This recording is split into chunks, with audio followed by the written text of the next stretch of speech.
Suena muy lindo con flauta, pero lo vamos a cantar. Bienvenidos, bienvenidos a todos. Estamos en la clase de judaísmo.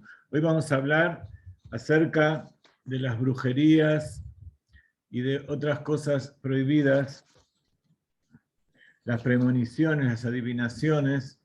De acuerdo con el Shulchan Aruch, vamos a dar una perspectiva hasídica y también, como nos avisaron en el pronóstico del tiempo, que va a haber una gran tormenta en Israel esta noche. Entonces un buen momento para hablar de todas estas cosas tétricas. Pero como siempre vamos a ponerse de acá. La tzedaká salva de la muerte, grande es la tzedaká que trae la redención. Y vamos a decir una brajá con algo caliente porque también está haciendo mucho frío. Baruch atah Adonai Eloheinu melech haolam she'akol nהיה bidvaro. Amén. Amén. Amén. Amén. Amén. Muy bien. Amén. Amén. Amén se. Amén se en serio. Muy bien. Vamos a ver si sale. Bam, bam, bam, bam, bam, bam, bam, bam. Bam, bam, bam, bam, bam, bam, bam. Dai, da, da, da, dai, dai, da, da, dai, dai, da. Dai, dai, da, da, da, da. Yam, bam, bam, bai, da, dai, dai, da. Ya, ya, ya, ya, da, dai, dai, da. Dai, da, da, da, dai, dai, da, da, dai, dai, dam. Yam, bam, ba, ba, ba, bam.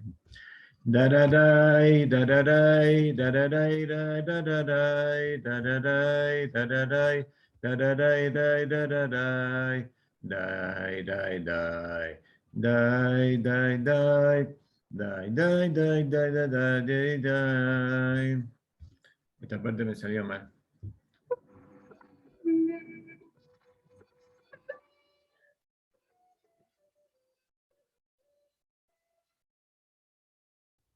Bueno, así era más o menos.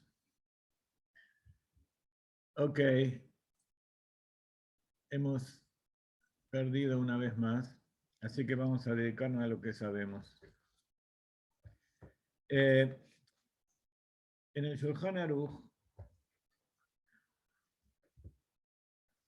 en el tomo 2 del Kitzur Shulchan Aruch, del Admur HaZaken, que estudiamos en nuestros estudios de judaísmo, aparece en el capítulo 166, dentro de toda una serie de consejos que dan en la Torá y se refleja en el Shulchan Aruch. Todo lo que hay en la Torá oral es un reflejo de la Torá escrita. Hay grupos que se llaman Karaim, y de ahí también surgieron cristianos y otros que niegan la Torá oral, que es la Torá que transmitió Moshe Rabbeinu para explicar la Torá escrita.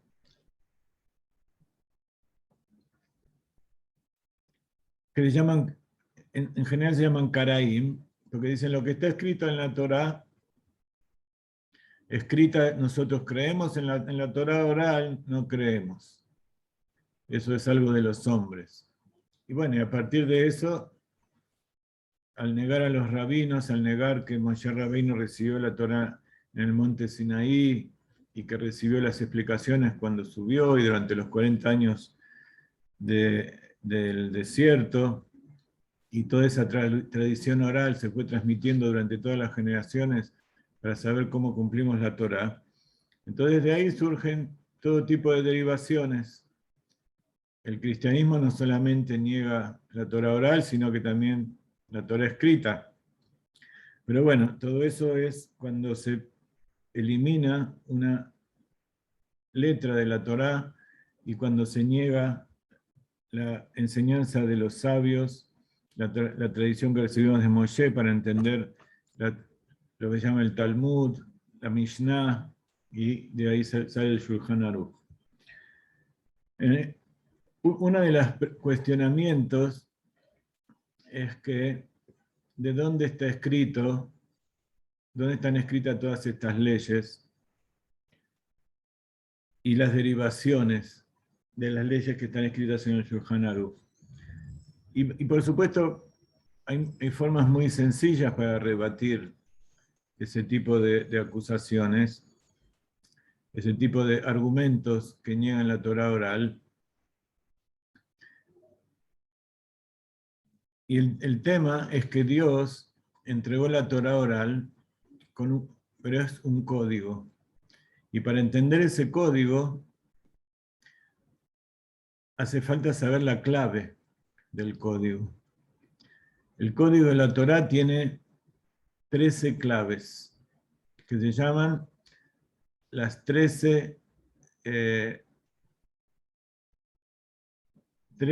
leyes o 13 reglas según las cuales se interpreta la Torá. Entonces, si alguien no cree en la Torá oral, por ejemplo los caraítas viene de criá, de lo que está escrito, lo que se lee en la Torá. Entonces, le preguntamos cómo saben que la Torá pide que se haga el Brit Milá y dónde se hace el Brit Milá. En la Torá hay 3 veces donde está escrito acerca de quitar la orlá. Uno es la circuncisión. 3 veces está escrito acerca de la circuncisión, que en la Torá se llama orlá. La asireta orlá. Uno está dicho acerca de quitar la orlá del corazón, que es esa parte gruesa que tapa a las emociones y no nos deja sentir a Dios. Otra dice que nos quitemos la orlá del Brit Milá, como se hace la circuncisión en el hombre. Y en otro lado dice que hay que quitar la orlá del árbol. ¿Qué es la orlá del árbol? Los frutos del tercer año, hasta el tercer año del árbol, están prohibidos de comer. Y se llama orlá. Hay que desecharlo y no tiene ninguna forma de ser usada. En los otros 2 casos que habla de orlá, no se sabe bien a qué se refiere. ¿Qué quiere decir sacar la orlá del corazón? Circuncidarán su corazón. ¿Qué significa eso? Y cuando se dice circuncidarán su carne, ¿en qué parte del cuerpo está escrito? Entonces hay una de las reglas de la Torá que se llama Gezerá Shabá. Gezerá Shabá significa una regla, un precepto que fue establecido en una parte de la Torá y se usa la misma palabra o el mismo razonamiento en otro lado, que en otro lado no tiene ninguna relación con eso, es otro tema que está tratando. Entonces, esta regla dice que eso mismo que está hablando en el primer caso se refiere a todos los otros casos. Gezerá Shabá quiere decir que es un decreto que es igual para todos los casos. Entonces, en los 3 casos habla de orlá, pero en uno solo dice que es la orlá que es el fruto del árbol. Entonces, en base a esto, se puede entender claramente que cuando la Torá dice que hay que sacar la orlá del árbol que da fruto, se refiere a el fruto del ser humano. Entonces, por eso la circuncisión se realiza en el Brit Kodesh, en el órgano de la reproducción del hombre. Esa es la forma en que funciona la Torá, y eso es lo que recibimos de Moshe Rabbeinu.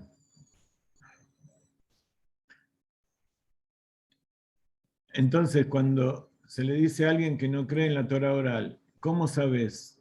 ¿Por qué te haces el Brit Milá en el órgano sexual masculino? ¿De dónde lo sacaste si en la Torá no está escrito? Y así pasa con todo lo demás. Hay un montón de otras leyes. Ellos no dejan luces ni dejan fuego encendido en Shabbat porque dice que no vas a dejar. Entonces, nosotros en Shabbat comemos cosas calientes justamente para mostrar que creemos en la Torá oral. Porque de acuerdo con la halajá, de acuerdo con la Torá, está permitido dejar fuego encendido y también dejar luces. No encenderlo, ni apagarlo, ni cocinar, ni un montón de cosas. Pero sí se puede dejar la comida cocinándose hasta que el fuego se apague, etcétera, etcétera. Bueno, entonces, de la misma manera que creemos en la Torá escrita, creemos en la Torá oral. Y por eso, cuando viene el Shulchan Aruch y nos habla acerca de las leyes que tenemos que creer, yo ahora voy a compartir en la pantalla, les voy a compartir el Shulchan Aruch, el texto que vamos a leer ahora para que ustedes lo vean. Baruch Hashem, sigue entrando gente. Aquellas personas que recién están entrando, después esta grabación yo la voy a poner en YouTube, así que les pido que vean el principio para entender de qué estamos hablando luego.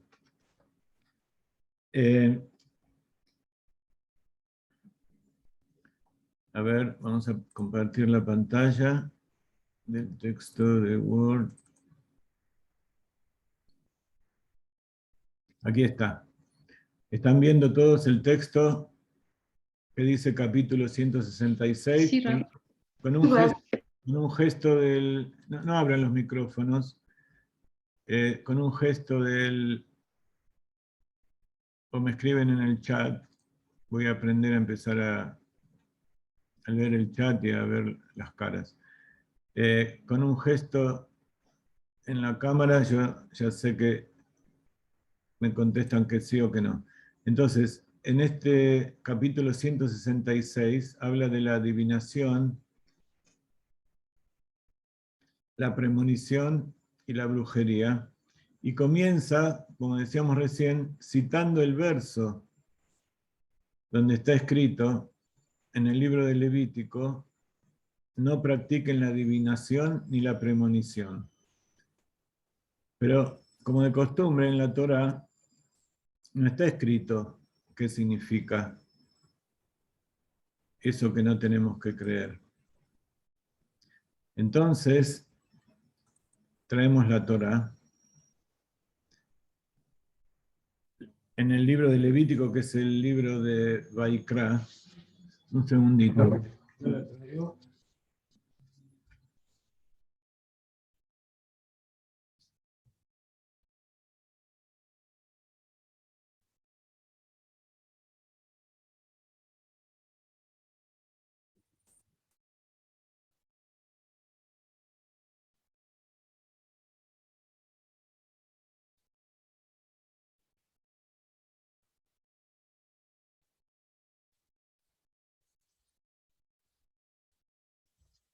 Muy bien. Entonces, tenemos Vaikra capítulo 19, que es la Parashá Shmini.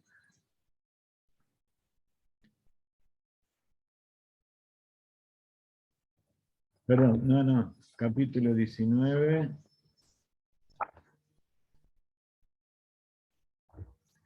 de Vaikra.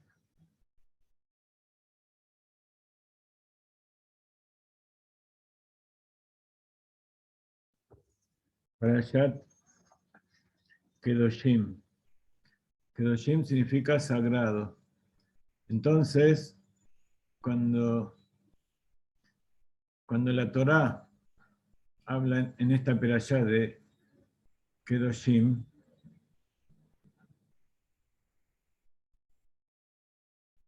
empieza diciendo, Kedoshim Tiuki Kadosh Ani. Van a ser sagrados porque yo soy sagrado. Entonces ahora les voy a compartir del canal de Chabad.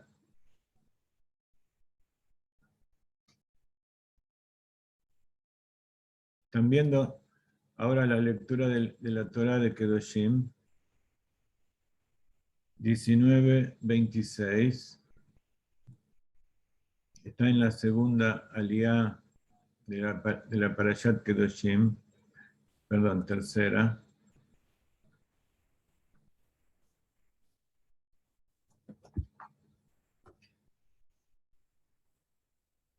Habíamos dicho que la Torah nos está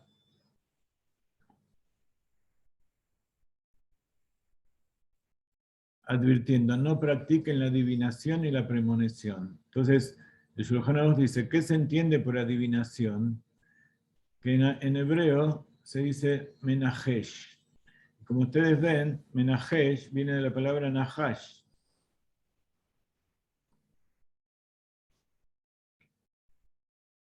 Y nahash quiere decir serpiente. Hay una relación entre la serpiente, que es la que tienta al hombre, y la que tiene sus trucos secretos, para que representa al Yetzer Hará, al instinto del mal de la persona, con el tema de la adivinación.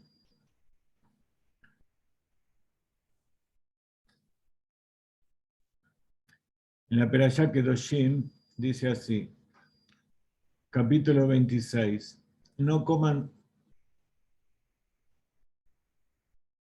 sangre, no actúen sobre la base de agüeros y no actúen sobre la base de tiempos auspiciosos. Esta es una traducción media arrevesada. Yo tengo otras traducciones muy buenas. Les voy a dar esta que está aquí del libro de la editorial Jerusalén. No comerán sobre la sangre, no harán augurios y no creerán en pronósticos.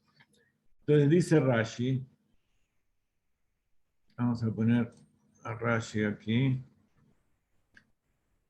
Rashi es el comentarista más simple de la Torá, Rabbi Shimon ben Ishaq, de la Edad Media. Dice, Lo tochlu al Adam, no van a comer sobre la sangre. Y explica Rashi, ¿qué significa no comerán sobre la sangre? Este pasaje es interpretado en muchos sentidos en el Tratado de Sanedrín. Sanedrín habla, ustedes saben que Sanedrín es el poder legislativo que establece las leyes, donde están todos los sabios, la tribu de Isahar. Y en el Tratado de Sanedrín 63, página 63a, en la hoja 63, página 1, esta frase no debe ser entendida literalmente como parecen indicar sus palabras, en referencia a la prohibición de comer sangre. Porque en este caso la frase debería haber dicho, Lo tochlu basar bedamo, no coman carne con su sangre. O alguna otra frase similar. ¿Okay? Todo esto es para mostrarles cómo, para entender lo que dice la Torá, aunque ustedes sepan hebreo, no alcanza con entender el texto simple, sino que hay que saber qué significa lo que está diciendo. Y más todavía cuando se lee una traducción, que una traducción es una interpretación. Acá no me dice si tenemos más gente que va a entrar.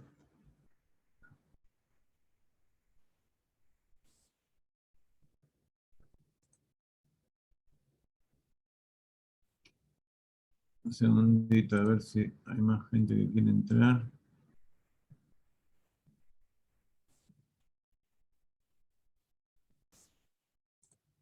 Ok.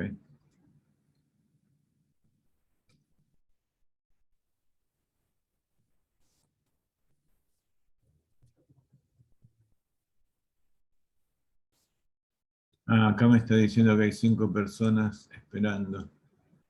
Acá los estoy dando entrada.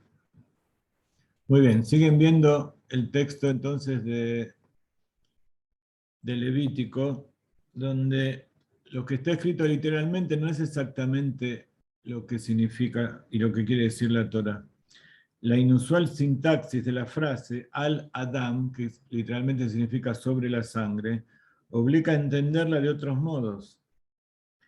Entonces, hay un sabio que se llama David Zvi Hoffman, que explica a Rashi, dice: la prohibición con respecto a la sangre ya fue anunciada en el versículo 7:26. Entonces, como la Torá no repite 2 veces sin tener algún mensaje extra, quiere decir que esto está hablando de algo más. Es interpretado como una prohibición de comer carne de las ofrendas consagradas antes de haber rociado la sangre del animal en el altar. Cuando se ofrendaban las ofrendas en el altar, parte de la sangre, el Cohen, la sangre se tomaba en una vasija de plata y parte de eso era salpicado frente al parojet, frente a la cortina, y también se vertía en las vértices del altar exterior. Entonces, el significado es que no van a comer la carne de las ofrendas antes de salpicar la sangre. Entonces, aquí al no significa sobre, sino que significa junto con, es decir, al mismo tiempo que la sangre.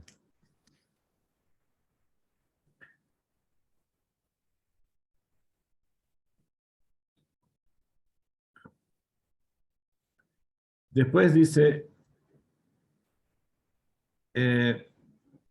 así como una prohibición para el que come la carne de un animal no consagrado antes de que la vida haya partido de él, o sea, no se puede comer el miembro de un animal vivo. Este es un precepto de los Benei Noach que, por supuesto, corre igual o con más fuerza para los judíos. Entonces, también significa que no hay que comer la carne del animal con la sangre, y más todavía si él todavía está vivo, antes de que la sangre partió de él, porque está dicho que la vida está en la sangre. Y además de estos sentidos es interpretado de varios otros modos. Entonces tiene muchos significados esta frase. Pero el Shulchan Aruch lo trae junto con esto, porque trae lo que es el tema de hoy. Entonces, es para que vean que si está en el mismo pasuk, quiere decir que tiene una relación. No harán augurios. Por ejemplo, los que hacen augurios con una comadreja o con pájaros. Sí, hay distintas formas de gente que hace adivinaciones con cosas raras.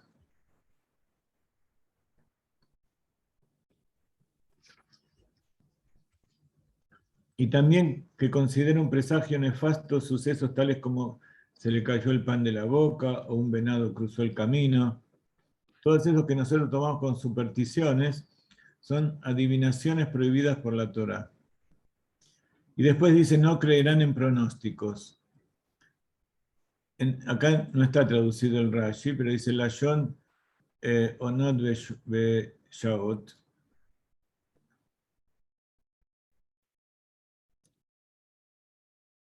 El verbo teonenu, que significa pronósticos, está relacionado con el vocablo onot, que significa estaciones o temporadas. Las estaciones del año, por ejemplo, que son las 4 estaciones, se llaman onot.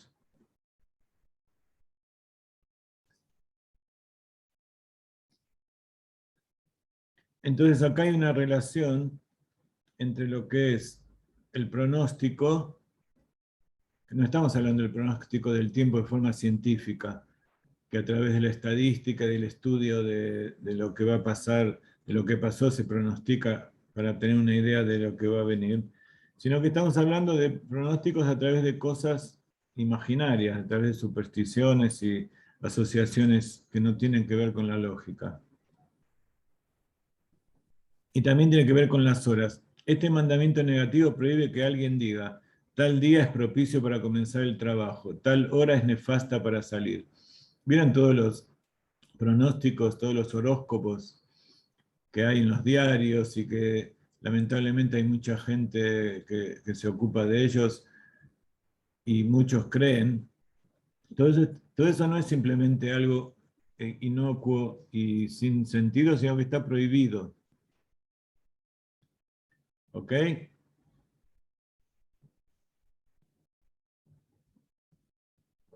Para que tengan otra idea de lo que es la Torá y la actualidad, hay mucha gente que se corta el pelo y se rapa a los costados.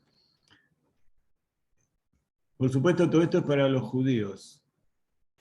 Para aquellos que quieren seguir los 7 preceptos, también es como la brujería y la adivinación linda con la idolatría. Entonces también está prohibido. Pero son leyes que la Torá le dio para el judío. No está dentro de los 7 preceptos. En el versículo 27 habla de: no corten el cabello a los lados de su cabeza, no te rasures los bordes de tu barba. Eso también es para los judíos. Los lados de la cabeza se llama peá. Entonces, como el hombre es un árbol del campo y todo lo que Dios crea lo hace a nivel cósmico, a nivel personal, a nivel de lo micro, de lo macro, entonces también, así como se le dijo al judío que cultiva en los campos, eso lo leímos en la historia de Ruth, que así conoció a Boaz y de ahí salió el David Amelech. Cuando una persona tiene un campo y cultiva, cuando va a hacer la cosecha, no tiene que tocar lo que está en las puntas de los campos, tiene que dejar ese bordecito, y todo lo que va cayendo, lo que cae al suelo de lo que él cosecha, tiene que dejarlo para los pobres. Y eso que está en los costados se llama peá. Y también de ahí viene el nombre de peot, las peot que tenemos que tener acá a los costados de la cabeza, y que muchos se lo dejan largo para embellecer la mitzvah, para mostrar que cumplen el precepto. En realidad, lo mínimo es que quede un poquito, que se pueda agarrar con los dedos, unos milímetros, ya con eso es suficiente. El asunto es no rasurar, no pasar la afeitadora, incluso si es la afeitadora eléctrica que saca bien al ras, sino que cortar con... Yo me corto con una rasuradora eléctrica que le dejo varios milímetros, entonces ahí no hay problema. Entonces, ¿por qué está prohibido cortar los bordes? Primero que todo, todos los preceptos de la Torá son porque Dios así lo quiere y tiene sus motivos ocultos. Pero cuando dice no redondearán la extremidad del cabello de sus cráneos, esta prohibición se aplica al que iguala sus sienes con el área del cráneo que está detrás de sus orejas, así como su frente. ¿Ok? Hoy en día los metrosexuales se llaman, ¿no? Que se ponen todo lindo, todo hermoso, y hoy está muy de moda como hacen los futbolistas y los luchadores, y de ahí todos los chicos se copian, incluso muchos, acá en Israel también se ve gente que incluso con kipá, que se rapa acá al costado y se deja largo arriba. Y es al contrario de lo que hacemos nosotros. Nosotros, en todo caso, nos rapamos arriba y dejamos las peotas a los costados para que se vea.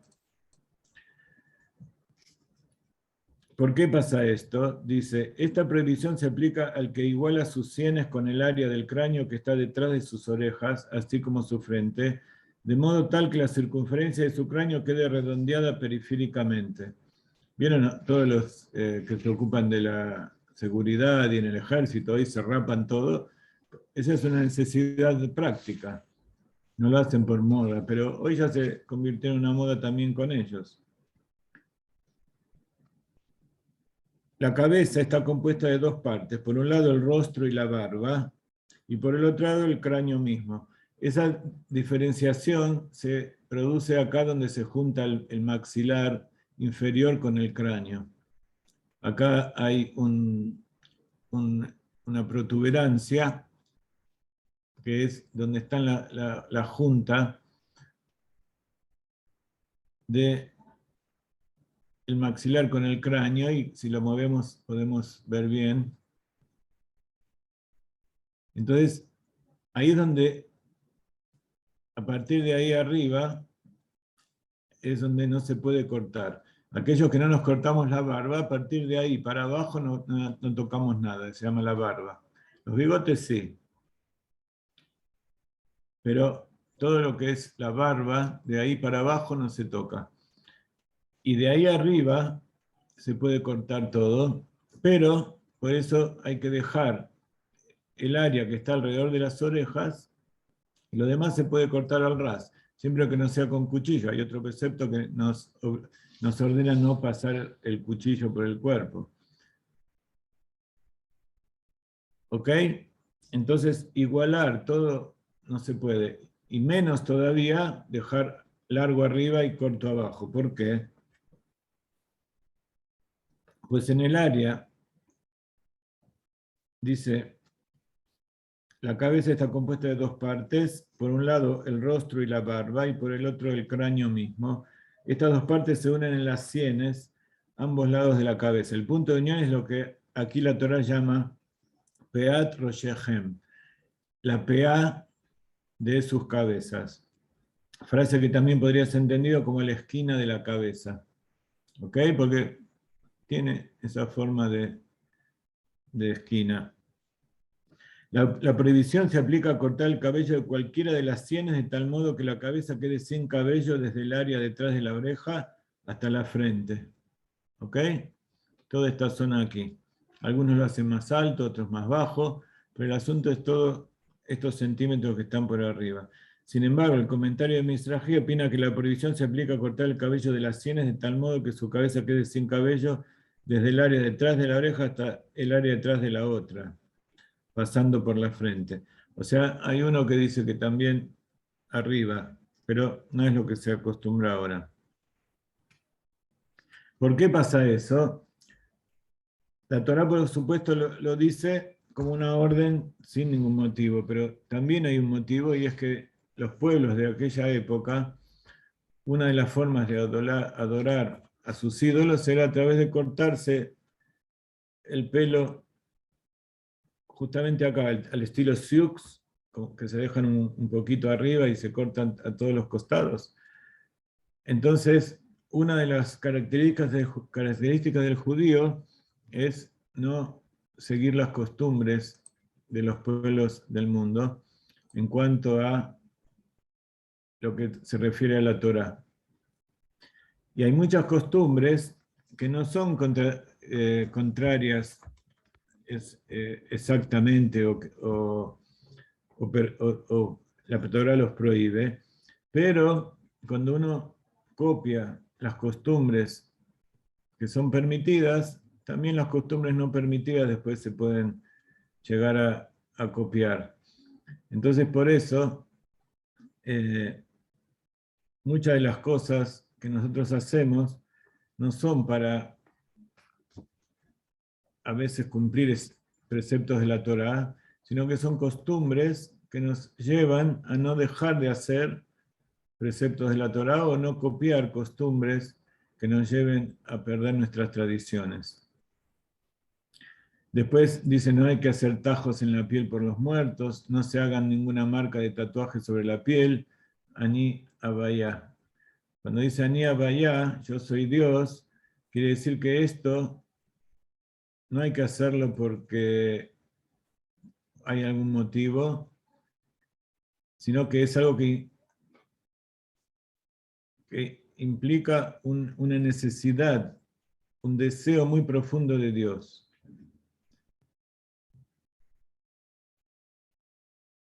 Seguramente habrán visto cómo los musulmanes, una de sus formas de recordar a los muertos, o de, no sé cuál es exactamente el motivo, se agarran un cuchillo y se cortan la cabeza y cae la sangre, también a los chicos le hacen eso. Y por supuesto los tatuajes, hoy en nuestra generación creo que es la época en que más tatuajes se habrán hecho en todas las generaciones.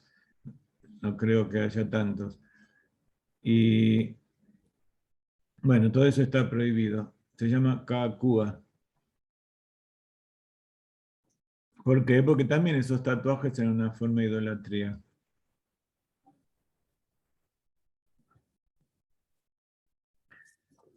Ok, entonces vimos ahora un poco cuál es el origen de todo esto en la Torá.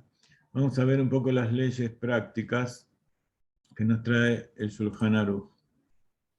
¿Están viendo ahora el Shulchan Aruch?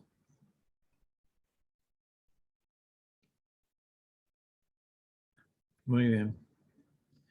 Entonces, ¿qué se entiende por adivinación?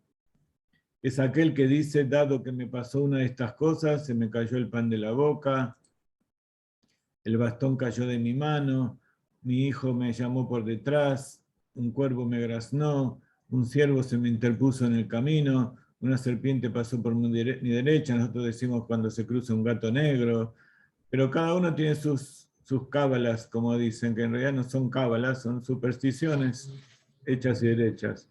Un zorro pasó por mi izquierda, por lo tanto no iré por este camino, pues no tendré éxito. Y hay veces que pasan también esas cosas, dice, uy, hoy hubo un accidente de tránsito en la esquina, entonces no voy a trabajar. Es una buena excusa, ¿no? Es una mala señal.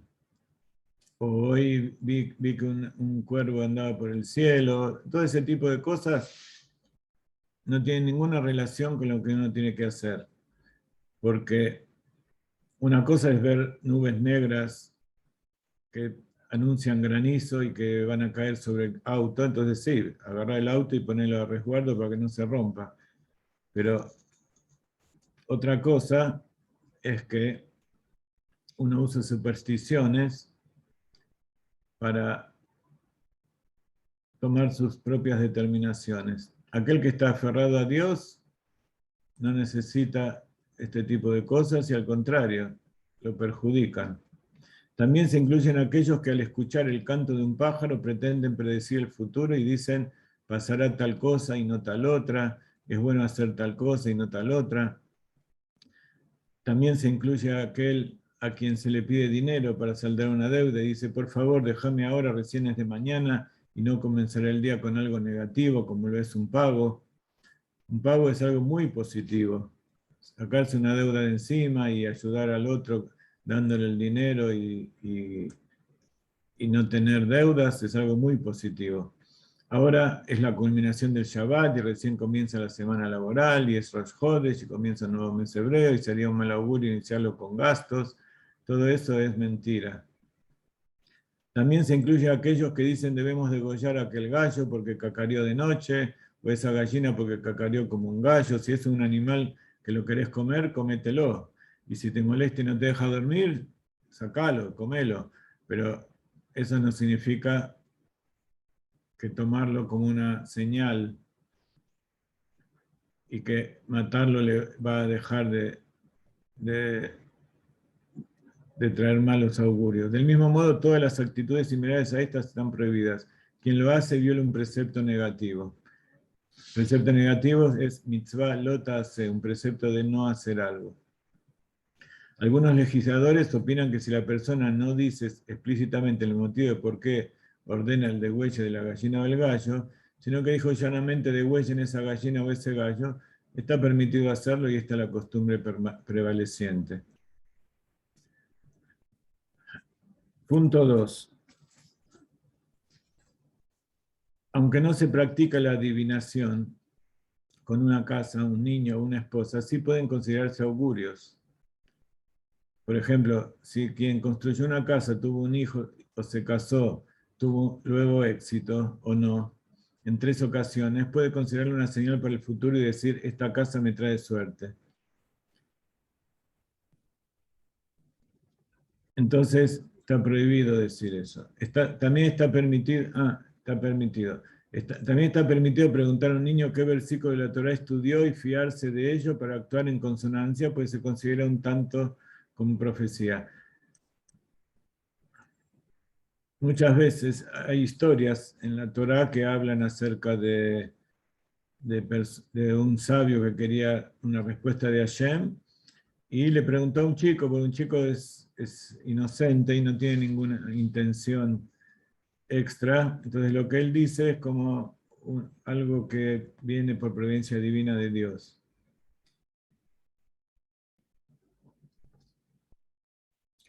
Entonces, cosas buenas y tomarlas como señales positivas, y eso te alienta a hacer cosas buenas para el futuro, eso está bien. Algunos legisladores opinan que está permitido tomar como señal de cómo proceder eventos a acontecer en el futuro, tal como lo hizo Eliezer, el sirviente de Abraham. ¿Se acuerdan del sirviente de Abraham que dijo que cómo voy a saber quién es la esposa que Dios preparó para Isaac? Y ese si él me va a ofrecer, darle de tomar a mis camellos, si me va a recibir, etcétera, etcétera. Entonces, quiere decir que esa es la mujer que Dios me mandó. Jonatán, el hijo del rey Shaul, eso está escrito en Shmuel, capítulo 14, también habla acerca de augurios positivos. Otros lo prohíben. Quien marcha con integridad y confía en Dios se ve rodeado de bondad, como dicen los Salmos 32:10. Entonces, cuando alguien se va a casar o cuando tiene un hijo, le dicen bellato va en buena hora, que sea para suerte. Entonces, le está dando suerte, le está dando energía positiva a la persona, pero tampoco tiene que fiarse de eso para tomar decisiones para el futuro. Tiene que saber que eso es una buena señal. Si Dios me dio la posibilidad de comprar una casa, de casarme, de tener un hijo, de tener salud, todas esas son buenas señales. Y el momento en que se produjo quiere decir que había una buena energía, había un momento de buena voluntad de Dios. Entonces queremos que se repita. Pero eso no significa que lo vamos a tomar como señal. Cada vez que pasa esto, entonces va a pasar aquello. ¿Ok? Entonces son casos diferentes. ¿Qué se entiende por premonición? Meonen. Antes estábamos hablando de oná. Es aquel que propone momentos para hacer o no determinadas cosas, como por medio de la astrología. Dice, tal día es bueno y tal otro es malo, tal día es apto para hacer cierto trabajo, tal año o tal mes es malo para tal cosa. ¿Ok? Entonces no es que no se puede hacer porque es mentira, sino porque está prohibido por la Torá. Y si está prohibido por la Torá, quiere decir que, por un lado, hace mal, y por otro lado, es mentira. La costumbre de no realizar bodas, salvo con luna creciente, o sea, en la primera mitad del mes hebreo, que es lunar, no se incluye en la prohibición de adivinación o premonición. Cuando se considera que la luna, que tiene 2 etapas, tiene una parte que desde que nace hasta que crece, el día 15, que es justamente hoy, si ustedes miran, está la luna completa, el pueblo de Israel está asemejado a la luna. Entonces, cuando la luna crece, es una forma de decir que es una época buena para el pueblo de Israel, que es un mazal de la palabra nozel, o sea, la energía que viene de Dios es buena. Y entonces, por eso tratamos de hacer las cosas hasta el día 15. Si ustedes se fijan, la mayoría de las fiestas están dentro de las primeras 2 semanas del calendario.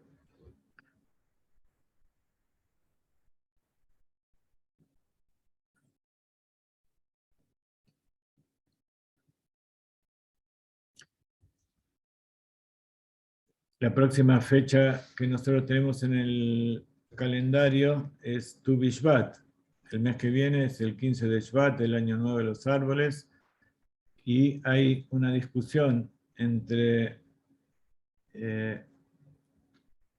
Hillel y Shammai, también Rabbi Yehuda y Ishak, los sabios de la Mishnah, si es el primero de Shvat o el 15 de Shvat, cuando nace la luna o cuando la luna está en su máxima expresión.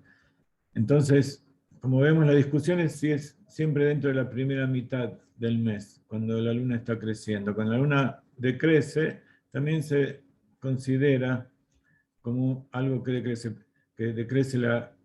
el Mazal de Israel. Pero de todas maneras, eso no significa que no hay que hacer cosas.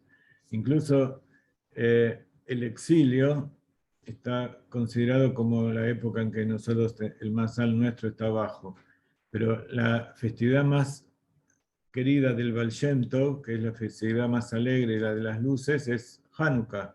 Y Hanukkah es justamente el día 25, cuando del 25 hasta el final del mes de Kislev, cuando la luna directamente desaparece, va bajando hasta desaparecer.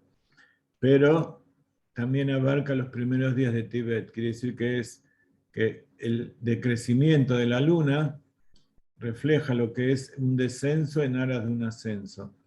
Entonces, por eso, nosotros no nos ocupamos de ver si la luna está baja, si está alta y todo eso, para tomar decisiones. Porque las decisiones más poderosas uno las hace cuando está en momento de caída. Cuando uno está en un momento de elevación y de riqueza, de bondad, entonces seguramente tiene más tranquilidad para tomar buenas decisiones, pero por otro lado también tiene menos necesidad de tomar buenas decisiones. El estrés y la exigencia es lo que hace que la mayoría de las personas nos decidamos a tomar decisiones, y especialmente esas decisiones que nos llevan a cambiar el rumbo de nuestra vida. Entonces, esas decisiones que nos hacen hacer teshuvá y hacer que nuestra vida cambie para bien, se toman justamente en las épocas de oscuridad. Y en las épocas de bonanza se toman decisiones sin hacer esos cambios drásticos, porque cuando uno está bien no quiere hacer algo que pueda influenciar. Pero los cambios drásticos y las celebraciones, los grandes éxitos e inventos se realizaron en momentos de dificultad.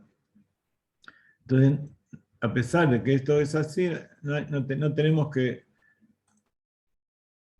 basarnos en estas señales para tomar decisiones. Entonces, si hay que casarse, se casa. Esta semana tenemos un casamiento de nuestro querido Rab Gabay, con el cual hacemos casi todas las semanas conversiones acá en Israel, y el casamiento es en la segunda mitad del mes de Tebet, así que eso no, cuando hay que casarse, cuando hay que hacer cosas, no hay que tomar en cuenta ese tipo de asuntos. Entonces, si solo se hace como buen augurio, entonces se puede llegar a ser, tal como los reyes son ungidos cerca de un manantial como símbolo del deseo de que su reinado se prolongue, como hace una boda cuando la luna está creciendo, como símbolo del deseo de que su unión sea como la luna, llenándose progresivamente. Sin embargo, no se la debe demorar por esta razón y con más razón no se la debe hacer por este motivo, cuando la novia está menstrualmente impura. En el judaísmo, cuando se cumple la Torá, la fecha de la boda tiene que ver más que nada con la novia, cuando ella está en el periodo en que puede unirse con su marido, porque el casamiento, la unión del hombre y la mujer, en el judaísmo se realiza a través de 3 formas. Dice el Talmud, cómo se adquiere una mujer, o sea, cómo el hombre toma de esposa a una mujer, a través de 3 formas. Una a través de un tar, que es un contrato, que es la ketubá, se escribe allí el compromiso que él toma frente a testigos de que la va a cuidar y le va a dar todo lo que necesita, y etcétera, etcétera. Esa es una de las formas. Otra de las formas es a través de darle un presente, por eso un hombre no tiene que darle regalos a una mujer si no es su esposa o su madre, sus hermanos, su familia, porque el hecho de que el hombre le regala algo, incluso se le da un café, cuando la novia está en el altar y viene el novio y le pone el anillo, esa es una de las 3 formas en que se desposa una mujer, se adquiere una mujer. Esa mujer es de él. Y eso es cuando el novio trae el anillo, ahí hay 2 testigos en la boda y se le muestra al testigo si eso tiene un valor mínimo. Se llama prutá. Una prutá quiere decir hay sumas de dinero que uno no si se le cae no se agacharía a levantarlo, o no se preocuparía si lo pierde. En cambio hay un límite en que uno, si ve eso, entonces sí, trata de recuperarlo. Entonces, si eso tiene un valor de $1, $2, $3, así en general, entonces eso ya se considera que tiene un valor con que el hombre puede desposar a una mujer. Y la tercera forma es a través de vía. Vía quiere decir la relación conyugal. Por eso esa relación conyugal, la mujer se mantiene virgen hasta que es desposada por el hombre. Porque si un judío se casa con una mujer que ya estuvo con otro hombre, o que se la considera por alguno de los motivos que perteneció a otro hombre, entonces, si tiene un hijo con esa mujer, por de pronto no se puede casar con una mujer que perteneció a otro hombre. Y si se casa y tiene hijo, ese hijo es mamzer. Entonces, por supuesto hay muchas leyes que tienen que ver con esto, no hay que tomarlo en forma literal, pero en general es muy importante mantener estas leyes. Y si una mujer se acostó con un hombre antes de casarse y después le dice, no, pero era nada más que un novio. Bueno, no era nada más que un novio. Y se le regaló un auto, le regaló una comida y todas esas cosas. Por eso cuando los chicos salen de Peguillá, salen de cita para conocer a una chica, la chica lleva su dinero y el hombre lleva su dinero y cada uno paga lo suyo, porque si el hombre le paga algo a la mujer ya hay un cierto compromiso. No vamos a decir que están casados, pero ya hay un cierto compromiso que eso lleva a traer dudas, porque si después no se casan, ya hubo algo ahí. Análogamente, es costumbre iniciar los estudios en Rosh Hodesh, cuando también la luna y el mes se renuevan. En cuanto a la costumbre de no comenzar actividades un lunes o un miércoles, hay autoridades que también lo permiten. Hay algunos que dicen que los martes no te mudes ni te cases, ¿no es cierto? Bueno, para nosotros el martes es el mejor día, porque en la Torá, cuando Dios creó, todos los días dijo que era bueno después, pero el segundo día no dijo que era bueno, porque dividió los cielos y la tierra y es un día de división. Pero el tercer día, que es el día martes, dijo 2 veces que es bueno. Así que para nosotros el martes, independientemente del Shabbat, es el mejor día de la semana. Y el 13, como ustedes saben, incluso acá en Israel hay algunos edificios que no tienen el número 13, se pasa del piso 12 al 14, pero es algo equivocado, porque el 13 es el mejor número. Por supuesto que todos los números son buenos, pero el 13 es un número especial para nosotros. Aquellos que estudian con nosotros tantos años, seguramente sabrán que el 13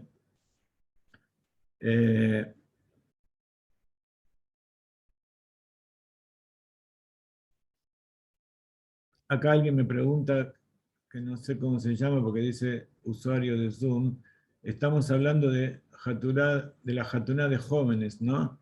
No, Jatuná no interesa la edad, no importa si el hombre es anciano. Acá me preguntan si son viudos. Por supuesto, si la mujer está viuda, divorciada, o qué otra cosa puede ser. Si es viuda o divorciada, por supuesto, ya no pertenece al hombre anterior.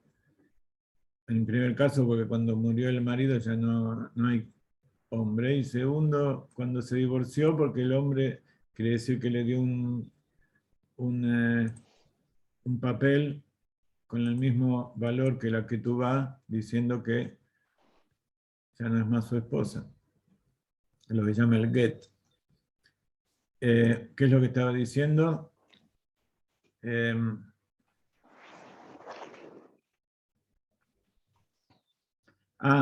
Entonces, cuando se fija la fecha del casamiento, hay que ver si la mujer está disponible. Si está en el ciclo ciclo mensual, en que puede recibir al marido, justamente por esto que decíamos. Pero yo estaba en otro asunto antes de cortar por esa pregunta que me hicieron. Y el 13, como ustedes saben, es la gematria del número Ejad, que es 1, y también es la gematria de la palabra Ahava, que es amor.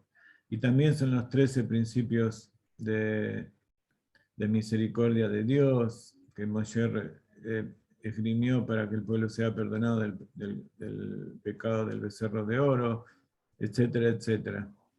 Entonces el 13 es un número genial. Entonces, si hay un día del mes que es bueno para hacer algo, es el martes 13.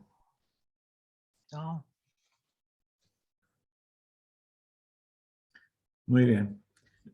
Cuando dicen que no hay que salir en barco, no sé qué días, nosotros también tenemos eso, pero de acuerdo con la halajá no se puede salir en viernes o en jueves, porque si no, si vamos a hacer un viaje largo, en Shabbat vamos a estar arriba del barco. Pero no es un problema de superstición ni de malos augurios. ¿Ok? Sí, no.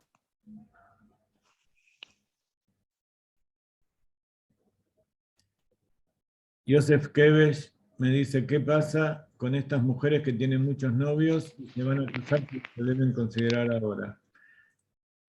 No importa si tuvo muchos novios o uno solo. El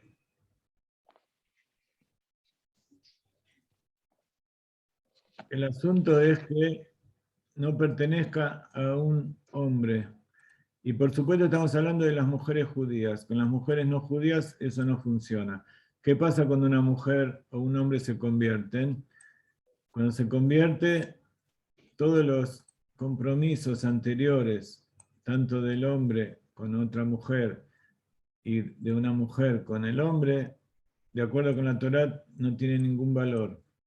Por supuesto, si se casaron de acuerdo con las leyes del país, va a tener que solucionar el tema de las leyes del país. Pero en cuanto a la Torá, no hay ningún inconveniente. Esa mujer, si estaba casada con un hombre no judío antes, o incluso con un judío. Una vez que se convirtió ya es una persona nueva y no hay ninguna diferencia, no hay ningún impedimento por haber estado con otro hombre antes. Por supuesto, hay que ver que no esté embarazada, si es una mujer. Ok. Yo no sé cómo apagar todos los micrófonos. Por favor, ¿hay alguien que tiene el micrófono abierto? Apáguelo, por favor. Muy bien.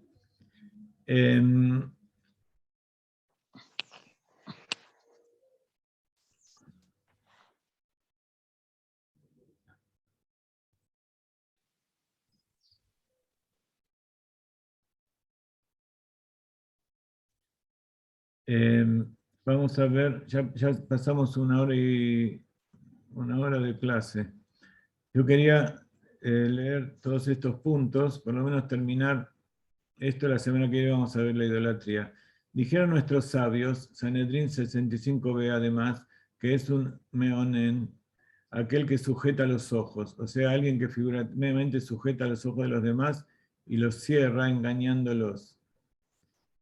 O sea, un aprovechador. Porque, ¿qué quiere decir que cierra los ojos de los otros? Que le dice cosas como, por ejemplo, cuando una persona quiere vender un auto y lo pinta y lo arregla por afuera, pero adentro está todo estropeado. También pasa con todo tipo de asuntos. Cuando, cuando una persona, como los espiritistas, le dice yo estoy en contacto con este espíritu que está ahí arriba, y entonces la persona va y le cree, y entonces pasan todo tipo de sugestiones y lo engaña, todo eso se refiere a esto, meonen.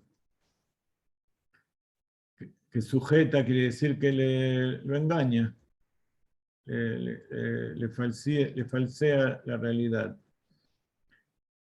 haciéndoles creer que realiza cosas maravillosas sobrenaturales cuando en verdad nada hace más que engañarlos con la ligereza de sus manos y artilugios. No estamos hablando de un mago que hace las cosas para divertir, que se sabe que él es un artista, eso está bárbaro, no hay ningún problema. El problema es cuando viene el hombre y dice esto yo lo estoy haciendo con poderes sobrenaturales. Incluso hay gente que hace trucos con cartas y adivinaciones, pero que son prestidigitadores y se sabe que él mismo, aunque no lo diga, se sabe que está haciendo trucos que tienen alguna explicación física, lógica, que no está haciendo, utilizando poderes. Incluso existe la telepatía. Hay veces que hay cosas que se hacen con telepatía. Aquel que tiene poder de telepatía, sí, pero, pero la telepatía no se considera un asunto espiritual, sino que es parte de la mente consciente de la persona. Pero aquel que dice que habla con las almas o que eh, vio un espíritu caminando por ahí, todo eso es mentira. Con más razón está prohibido mirar cómo se hacen estas cosas, pero si las hace un no judío está permitido. ¿Por qué? Porque, como dijimos, todo esto está prohibido para el judío. No nos metemos con los que no son judíos. Entonces, si un judío mira esto de un no judío, él ya sabe que es mentira y no se va a copiar, no se va a dejar influenciar. Está prohibido recurrir a brujos, no obstante, si peligra la vida o si la persona enferma como consecuencia de brujerías o un mal espíritu, en esas situaciones tiene permitido curarse por vías de un hechicero no judío. No voy a entrar en este tema porque en nuestra época todo esto es muy borroso. Lo que quiero hacer es contarles una historia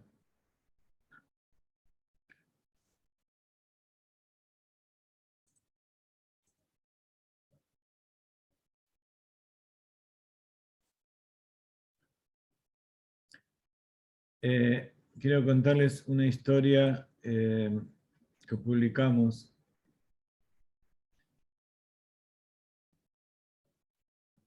hace tiempo en nuestras páginas.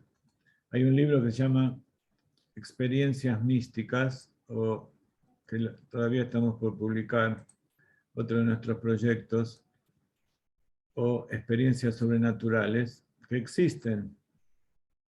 El asunto cuando esas experiencias sobrenaturales se utilizan para hacer prácticas contrarias a la Torá.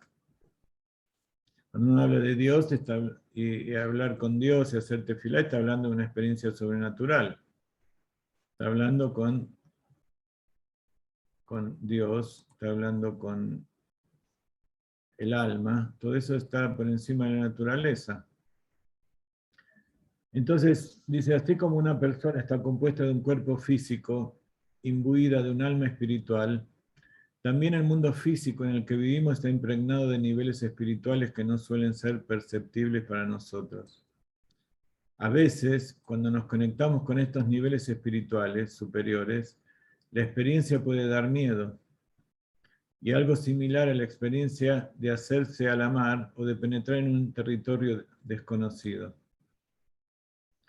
Sin embargo, con la orientación que nos ofrece la Torá, el mapa que Dios nos ha dado, no tenemos nada que temer, ni en nuestras vidas de todos los días, ni en los sucesos extraordinarios que a veces podemos encontrar. En efecto, el Baal Shem Tov nos enseñó a no temer nada aparte de Dios mismo. Entonces la Torá nos advierte de cosas que existen, pero el asunto es que no tenemos que ponerlo como algo que está por encima de Dios. No hay hombre, no hay espíritu, no hay universo, no hay estrella, no hay ser alguno, ángel, lo que sea, que no sea creado por Dios. Y como tal, hace lo que Dios le permite. Entonces aquel que se aferra a Dios no tiene que temer a nada más que a Dios, como le dijo el padre al Baal Shem Tov, y por eso es nuestro inspirador. Encontramos historias de muchas personas justas que poseían poderes psíquicos, pero en algún momento de sus vidas le pidieron a Dios que se los libere de ellos. Un ejemplo conocido de esto es el Rebbe de Comarna, quien en su juventud podía ver aparecer ante él a cada sabio que mencionaba en su estudio del Talmud. Nosotros sabemos que no es que nosotros vivimos acá y tenemos el alma acá dentro del cuerpo y el Gan Eden está allá arriba, no sé, en la luna, en las estrellas, donde sea, y Dios está más lejos todavía, sino que todo está aquí, todo es uno. Entonces, las almas de aquellos que se fueron de nuestra vista, pero no es que están lejos de nosotros, sino que están acá. Lo que pasa es que no es el acá físico que nosotros conocemos. La física hoy en día está dando un panorama de lo que significa el tiempo y el espacio muy diferente a que nosotros nos imaginamos. Todo lo que nosotros vemos como la realidad es más bien virtual. Incluso las últimas teorías muestran que la fuerza de la gravedad en realidad no es una fuerza, sino que nosotros estamos en un plano del espacio-tiempo y hay una fuerza que nos empuja. Entonces, como cuando subimos en el ascensor o en un avión o en un cohete, no creo que ninguno de nosotros viajó en un cohete, pero bueno, en el avión o todo lo que nos empuja para arriba, o cuando vamos en el tren, cuando vamos, la velocidad es constante, parece que estuviéramos quietos. Y cuando cambia la velocidad, entonces ahí es cuando nos movemos. Como la Tierra gira de una manera bastante, por ahora, bastante regular, entonces sentimos que estamos quietos y que hay algo que hay una fuerza o que la Tierra nos atrae. Incluso antes se decía que nosotros tenemos una masa y esa masa atrae, como nosotros atraemos a la Tierra nos atrae a ella y por eso estamos pegados. A veces me da vértigo pensar que estamos parados sobre la superficie de afuera de la pelota. Sí, ¿entienden? No es que estamos sobre un plano. Hoy me preguntaban, ¿es verdad que lo que dicen algunos que la Tierra es plana? Claro, una persona que piensa que la Tierra es plana está más tranquila porque dice, no me voy a caer porque no hay donde caerse, es todo derecho. Pero la Tierra en realidad es redonda. Y si no hubiera esa fuerza que nos pega a la Tierra, estaríamos flotando en el aire como flota la estación espacial alrededor de la Tierra, o la Luna, o todo lo que sea. Pero ahora los científicos dicen, no es que te atrae, no hay una fuerza que te atrae, sino que el mismo movimiento de los objetos, y no hablan de los objetos, sino del espacio mismo, que está en movimiento, hace que uno esté pegado a un lugar. Ok, como sea, si hay algo que es completamente inexplicable y fuera de lo normal, es la naturaleza que nosotros llamamos normal.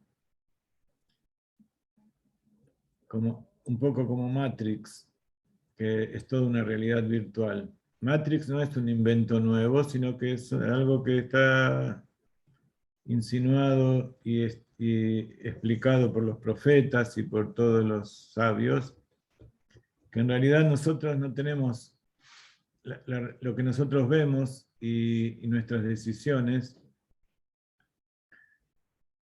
no son nuestras, sino que vemos nada más que una imagen, como ahora yo los estoy viendo a ustedes, que en realidad no los estoy viendo una imagen de lo que la computadora puede mirar.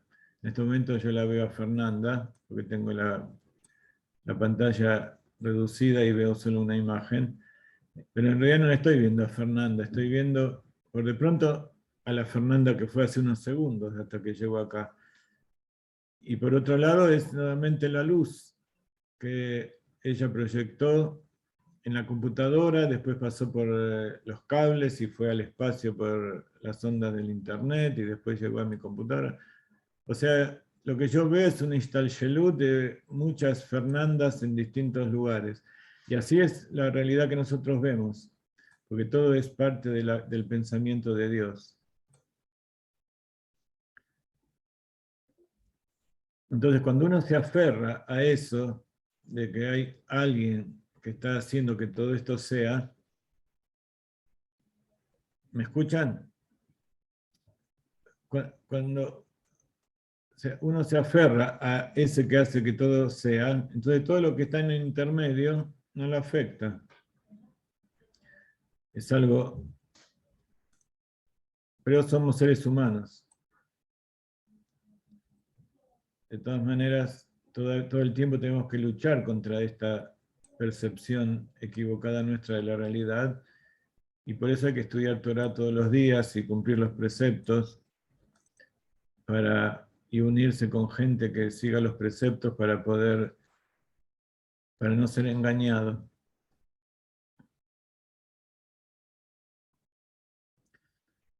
Entonces, este ejemplo del Rebbe de Comarna, que en su juventud podía ver a los sabios cuando él estudiaba el Talmud, describía a cada uno en detalle a sus compañeros de estudio, y el Rebbe de Comarna suplicó a Dios que le sea retirado este poder, porque le molestaba en su devoción de todo corazón a Dios en el estudio y la oración. Otro ejemplo fue el vidente de Lublin, quien dijo a sus seguidores que en un principio fue capaz de ver desde un extremo del mundo al otro. Sin embargo, al no ser capaz de soportar ver tanta maldad en el mundo, pidió que se le sea retirado este poder. Aún así, todavía conservaba el poder espiritual para ver 800.000 veces más lejos que una persona promedio. Seguramente habrán leído el cuento de Borges que se llama El Aleph, donde él, a través de su genio literario, inventó toda una situación, pero para describir lo que es un punto donde se ve, como recién me escribió Cordero, que en forma de holograma veía todo el mundo y todo el universo. Solamente en ese punto, al mirar, y podía ver al mismo tiempo todos los puntos que existían y también todo lo que pasó y todo lo que iba a ser. Lo llamó el Aleph, el cuento ese, por el nombre de ese punto misterioso en el cual podía ver toda la realidad al mismo tiempo en todos los lugares y tiempos. Por supuesto, esto es lo que uno se imagina como que es Dios, que todo lo que fue, es y será es todo uno y todos los lugares que existen, Él los crea al mismo tiempo, pero que está fuera de toda capacidad del ser humano. Y todo poder que nosotros tenemos es porque Dios nos da. Yo ahora les voy a poner el enlace de esta carta, que es una respuesta del Rab a una persona que le escribió. Y después hay otra historia de Tzadikim que se las voy a leer la semana que viene cuando hablemos acerca de la brujería. Muy bien, gracias por haber estado con nosotros. La semana que viene vamos a dar el enlace con más tiempo, el sábado a la noche, así ya se preparan para la hora en que vamos a dar la clase. Hoy la dimos muy, muy justo porque al final juntamos a todos los grupos en uno solo y creo que ahora va a seguir así. Quiero avisarles que Rivka este martes va a comenzar una clase especial para mujeres. Así que vamos a invitar a todas las mujeres a que participen. Va a ser una clase por Zoom. Y ella es mucho más ordenada y más previsible que yo, así que pueden estar contentos y confiar en que va a ser muy productivo. Vamos a ver. Creo que ella me escribió que el nombre de la clase va a ser Entre Nosotras Dos, porque ella hizo una serie que se llamaba Entre Nosotras, y para hablar de la importancia de la mujer en base a libros de Hasidut y cosas muy interesantes que está preparando. Y por supuesto toda la experiencia de toda una vida como mujer judía y como mujer que vive en Israel y nació en el exterior y conoce aquí, conoce allá. Baruch Hashem. Es uno de los pocos casos en que, a pesar de que no éramos religiosos, ella tuvo un solo hombre y cumplió con las leyes de la Torá, aunque no había estudiado hasta ese momento todo. Pero bueno, las mujeres, como siempre decimos, tienen un instinto especial para saber qué es lo que está bien y qué es lo que está mal y lo hacen.